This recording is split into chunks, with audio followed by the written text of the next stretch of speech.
साथियों, जय भीम। साथियों,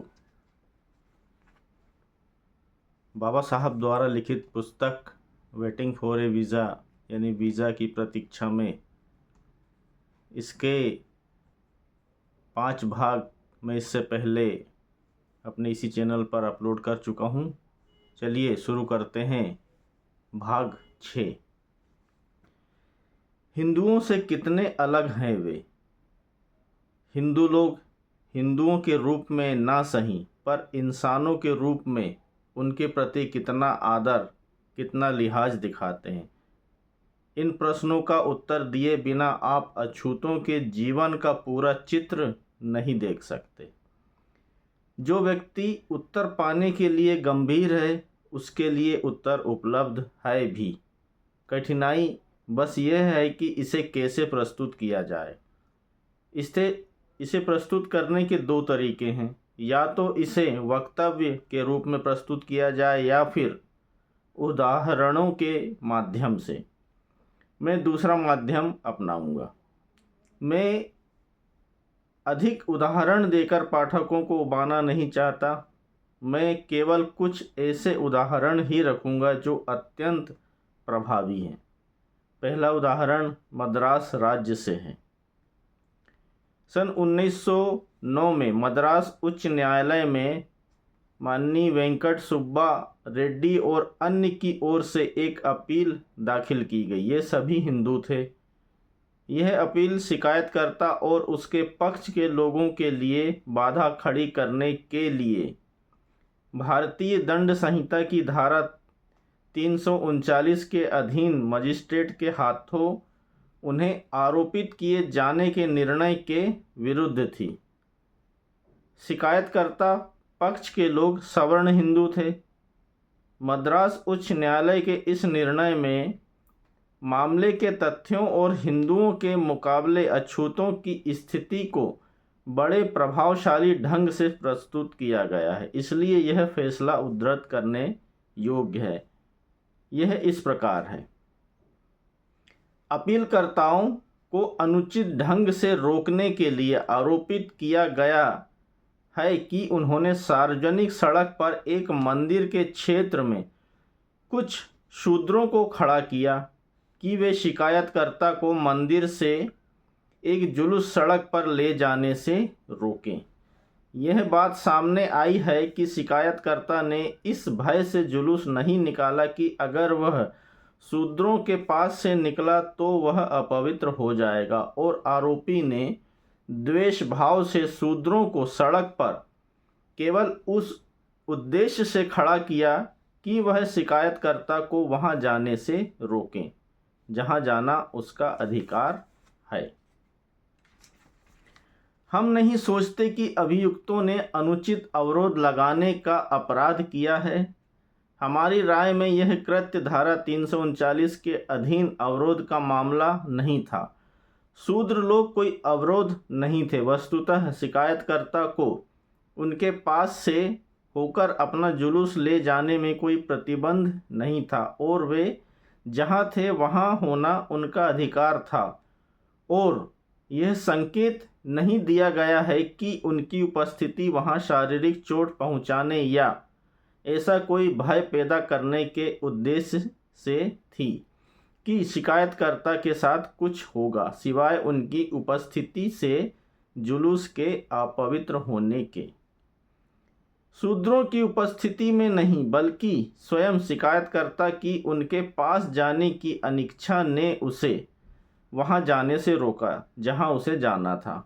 वह अपनी इच्छा से ही मंदिर छोड़कर नहीं जा पाया, और जैसा कि कुप्पुस्वामी अय्यर जी ने कहा कि वह अपनी ही इच्छा से वहां रुका और दंड संहिता के विवेचन के अधीन चोट पहुंचने का कोई भय नहीं था जो उस सहमति को एक स्वतंत्र सहमति से रोकता।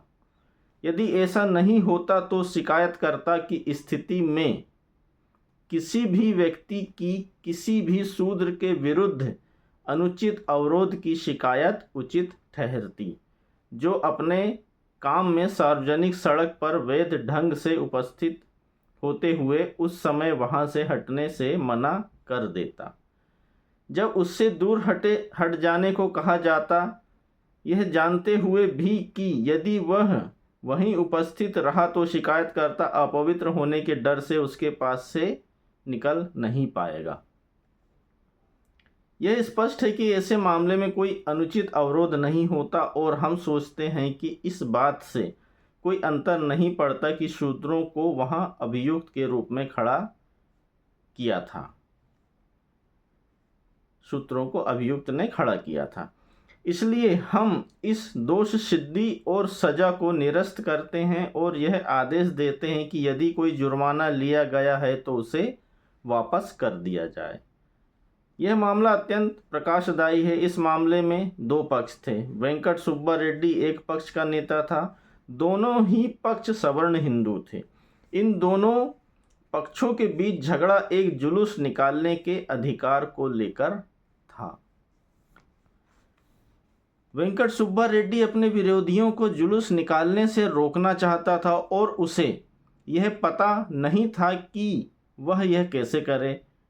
उसे यह सूझा कि इसका प्रभावी तरीका यह होगा कि कुछ अछूतों को लेकर उन्हें सड़क पर खड़े हो जाने को कहा जाए और उन्हें यह निर्देश दिया जाए कि वे वहां अड़े ही रहें। यह युक्ति काम कर गई और उसके विरोधी अपवित्र होने के भय से जुलूस में जाने का साहस नहीं जुटा पाए।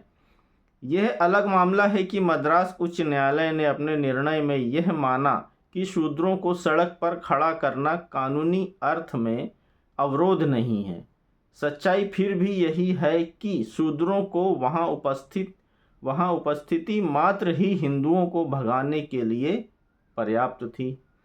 इसका क्या अर्थ है? इसका अर्थ है कि हिंदुओं में अछूतों के प्रति घृणा की भावना है। दूसरा मामला देखते हैं। यह मामला 23 अगस्त 1932 के प्रकाश से लिया गया है। जफरवाल तहसील के जगवाल गांव में 6 अगस्त को एक बछड़ा कुएं में गिर गया। डोम जाति का साधु राम महाशय वहां पास ही खड़ा था।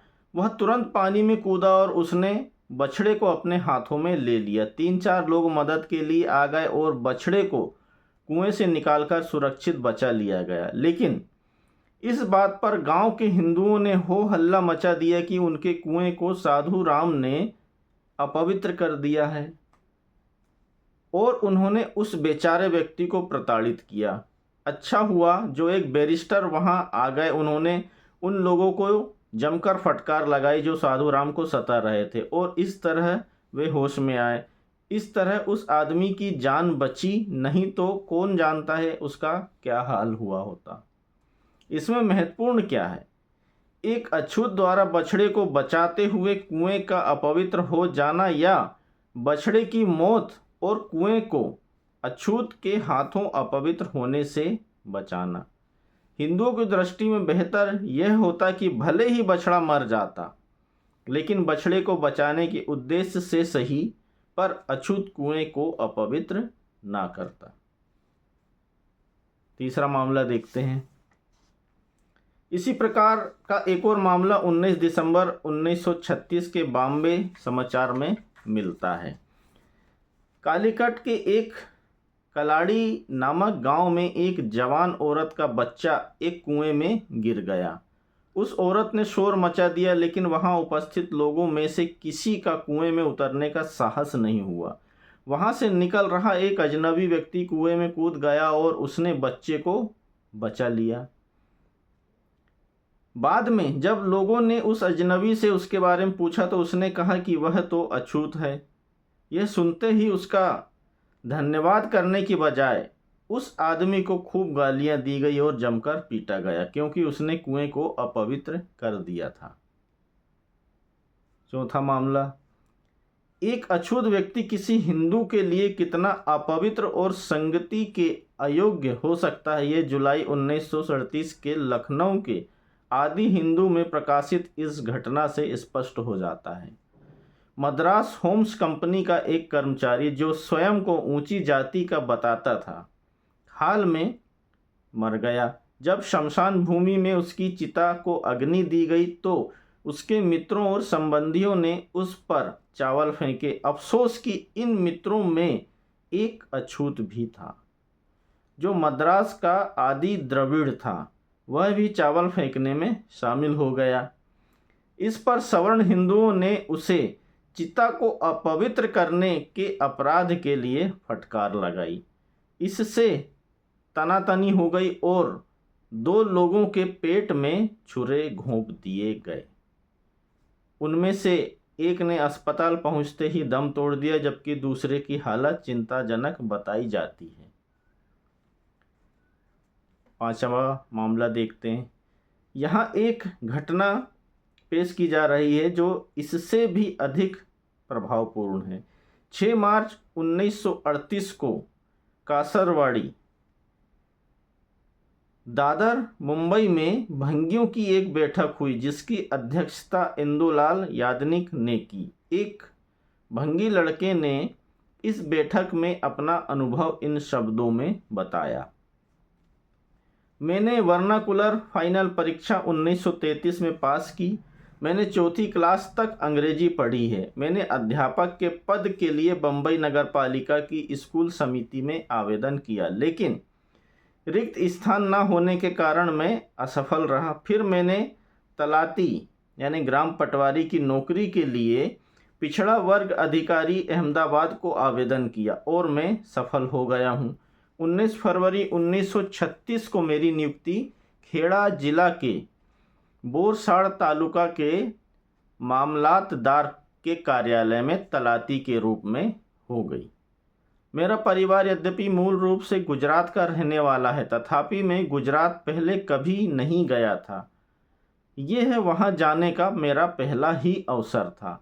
इसी तरह मुझे यह भी नहीं मालूम था कि सरकारी कार्यालयों में छुआछूत बरती जाएगी। इसके अलावा मेरी अर्जी में मेरे हरिजन होने का उल्लेख था और इसलिए मैं अपेक्षा करता था कि कार्यालय में मेरे साथ काम करने वालों को पहले ही पता चल जाएगा कि मैं कौन हूँ। इस स्थिति में मुझे मामलातदार के कार्यालय के क्लर्क का रवैया देखकर उस समय बड़ा आश्चर्य हुआ जब मैं तलाती का कार्यभार लेने उसके पास पहुंचा। कारकुन ने घृणा से मुझसे पूछा, तुम कौन हो? मैंने उत्तर दिया, साहब मैं हरिजन हूँ। वह बोला, जाओ दूर खड़े हो जाओ। तुम्हारा मेरे इतने निकट खड़े होने का दुस्साहस कैसे हुआ? अच्छा है कि तुम दफ्तर में हो, अगर तुम बाहर होते तो मैं तुम्हें 6 लात मारता। क्या ठिठाई है कि यहाँ नौकरी के लिए आया है। उसके बाद उसने मुझसे मेरा प्रमाण पत्र जमीन पर डालने को कहा और तलाती के पद पर मेरा नियुक्ति पत्र भी। फिर उसने उन्हें जमीन से उठाया। बोरसाड़ में मामलातदार के कार्यालय में काम करने के दौरान मुझे पानी पीने के मामले में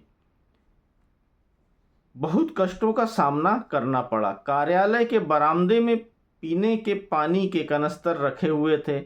इनका प्रभारी एक पानी पिलाने वाला था। उसका काम यही था कि कार्यालय के बाबुओं को जब भी पानी की आवश्यकता पड़े उन्हें पानी दे।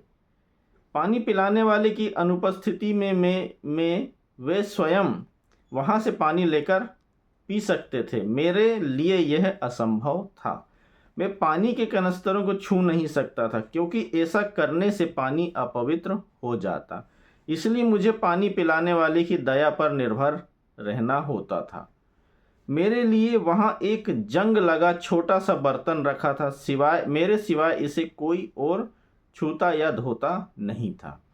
पानी पिलाने वाला मेरे लिए इसी बर्तन में पानी डाल देता था, लेकिन मुझे पानी पीने को तभी मिल पाता था जब पानी पिलाने वाला वहां उपस्थित होता था। इस पानी वाले को मुझे पानी पिलाना अच्छा नहीं लगता था। जब वह देखता कि मैं पानी पीने आ रहा हूं तो वह किसी न किसी बहाने वहां से खिसक लेता था और मुझे प्यासा ही रह जाना पड़ता था।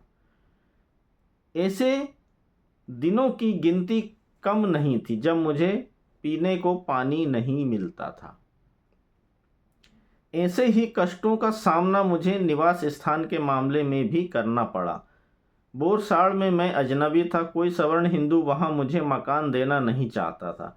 बोरसाड़ के अछूत इसलिए मुझे ठहराने को तैयार नहीं थे क्योंकि उन्हें भय था कि ऐसा करने से सवर्ण हिंदू उनसे रुष्ट हो जाएंगे, जिन्हें मेरी हैसियत से ऊपर उन पर क्लर्क के रूप में रहना स्वीकार नहीं था। इनसे भी ज़्यादा कठिनाई मुझे भोजन के मामले में पेश आई।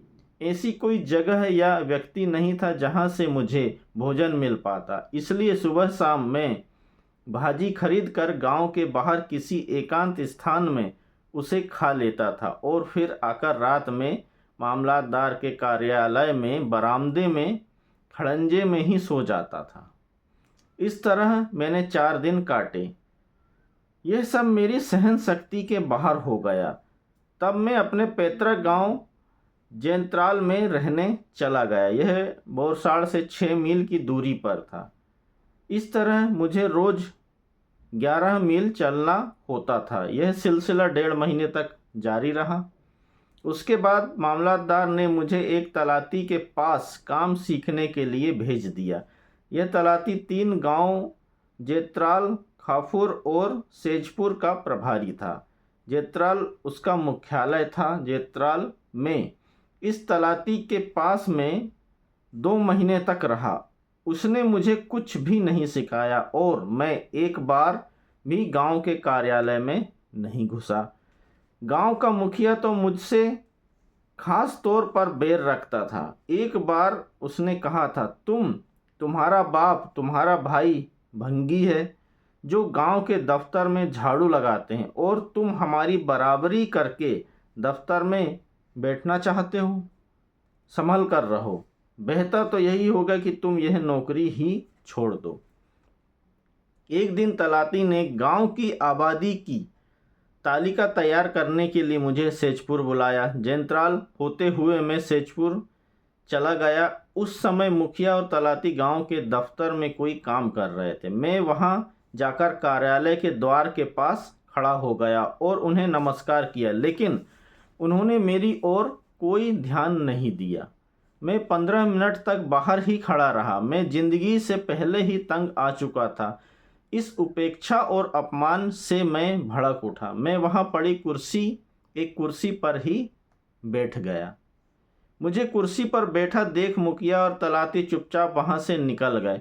कुछ समय पश्चात वहां लोग एकत्र होने लगे और शीघ्र ही मेरे आसपास काफ़ी भीड़ इकट्ठी हो गई।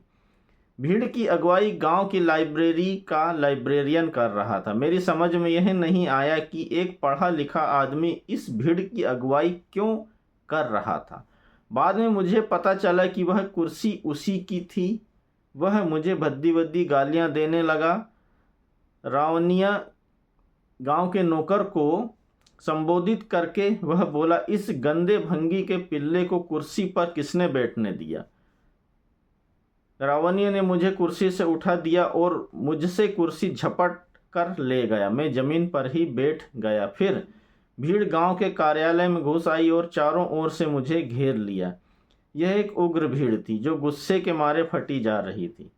कुछ लोग मुझे गालियां दे रहे थे तो कुछ तलवार की तरह तेज धार वाला एक हथियार दिखा रहे थे। मेरे टुकड़े टुकड़े कर डालने की धमकी दे रहे थे। मैंने उनसे याचना की कि मुझे क्षमा कर दें और मुझ पर दया करें, लेकिन भीड़ पर उसका कोई प्रभाव नहीं पड़ा। मेरी समझ में नहीं आ रहा था कि मैं अपनी जान कैसे बचाऊं। लेकिन मेरे मस्तिष्क में यह बात आई कि मैं मामलतदार को पत्र लिखकर बता दूं कि यहाँ मैं किस संकट में पड़ गया हूँ और अगर भीड़ मुझे मार डालती है तो मेरे पार्थिव शरीर को कैसे ठिकाने लगाया जाए। प्रसंगवश मुझे आशा थी कि अगर भीड़ को पता चल गया कि मैं मामलतदार से उनकी रिपोर्ट कर रहा हूँ तो शायद वे अपना हाथ रोक ले। मैंने रवनिया से एक कागज़ लाने को कहा तो उसने मुझे कागज़ दे दिया। फिर मैंने अपने फाउंटेन पेन से इस पर बड़े बड़े अक्षरों में यह पत्र लिखा ताकि हर कोई उसे पढ़ सके। सेवा में मामला तालुदार बोरसाड़। महोदय, कृपया परमार कालिदास शिवराम का सविनय प्रणाम स्वीकार करें। आपको सविनय सूचित किया जाता है कि आज मृत्यु के हाथ मुझ पर पड़ रहे। यदि मैंने अपने माता पिता की बात सुनी होती तो आज ऐसा ना होता। कृपया करके मेरे माता पिता को मेरी मृत्यु की सूचना दे दें। मैंने जो लिखा था उसे लाइब्रेरियन ने पढ़ा और एकदम मुझसे इसे फाड़ने को कहा। मैंने इसे फाड़ दिया। फिर उन्होंने मुझ पर लानत की बौछार कर दी। तुम चाहते हो कि हम तुम्हें हमारा तलाती कहें? तुम भंगी हो और चाहते हो कि दफ्तर में आकर कुर्सी पर बैठो। मैंने उनसे दया की याचना की और वादा किया कि ऐसा फिर कभी नहीं होगा और मैं नौकरी भी छोड़ दूंगा। मुझे शाम 7 बजे तक वहीं रोके रखा गया और तब तक भीड़ वहाँ से चली गई थी। उसके बाद मैंने 15 दिन की छुट्टी ली और अपने माता पिता के पास लौट गया। यानी साथियों देखिए, यह स्थिति थी उस समय कि भले ही आपकी नौकरी लग जाए लेकिन आप नौकरी तक नहीं कर पाते थे, आपको नौकरी तक नहीं करने दिया जाता था। छुआछूत की इतनी भयंकर स्थिति थी। आज बाबा साहब के संविधान की बदौलत आज हम सभी सर उठाकर अपनी नौकरी भी कर रहे हैं और शान से शानो शौकत से जी भी रहे हैं। यह सब बाबा साहब के संविधान की बदौलत संभव हुआ है। जय भीम।